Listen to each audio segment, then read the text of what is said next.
नमस्कार,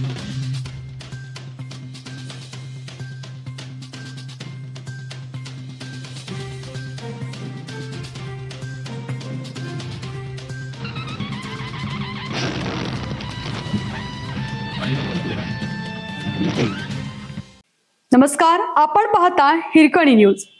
हिरकणी न्यूज प्रत्येक क्षण ताज्या घडामोडी आणि महत्त्वाच्या प्रत्येक बातमीसाठी नेहमी तत्पर. प्रियसी सोबत उभा असलेल्या मित्रावर चाकूने हल्ला. बघत रस्त्यावर उभी असलेल्या महिलेला बघून तिच्या ऑटो चालक असलेला मित्र थांबला. तिच्याशी गप्पा करत असताना महिलेला प्रियकराने बघितलं. संतापलेल्या प्रियकराने महिलेच्या मित्रावर चाकूने हल्ला करून जखमी केल्याची घटना अंबाझरी तलाव परिसरात घडली आहे.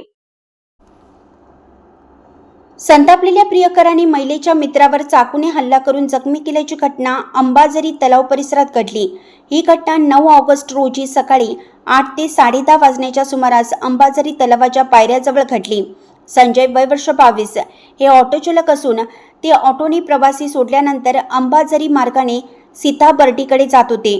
त्यावेळी तलावाजवळ त्यांना मैत्रीण दिसली. त्यामुळे त्यांनी ऑटो थांबवून तिच्याशी संवाद साधला. दरम्यान महिलेचा प्रियकर शुभम वय वर्ष 20 तेथे आला. त्याने संजय याला प्रियसी सोबत बोलण्याचं कारण विचारलं. यावरून दोघांमध्ये वाद झाला. आरोपी शुभमने संजयला शिवीगाळ केल्याचा आरोप आहे. त्यानंतर त्याने खिशातून छोटासा चाकू काढून संजयवर हल्ला केला. या हल्ल्यात संजयच्या डाव्या खांद्याला चाकूची दुखापत झाली.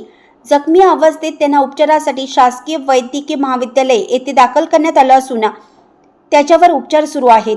संजय याच्या तक्रारीवरून अंबाझरी पोलिसांनी भारतीय न्याय संहितेतील दुखापत करणं आणि जाणीवपूर्वक अपमान करण्यासंदर्भातील कलमानुसार गुन्हा दाखल केला आहे. महिलेशी बोलण्यावरून नेमका वाद कशामुळे निर्माण झाला आणि हल्ल्यामागील इतर कारणे काय होती याचा तपास अंबाझरी पोलीस करत आहेत.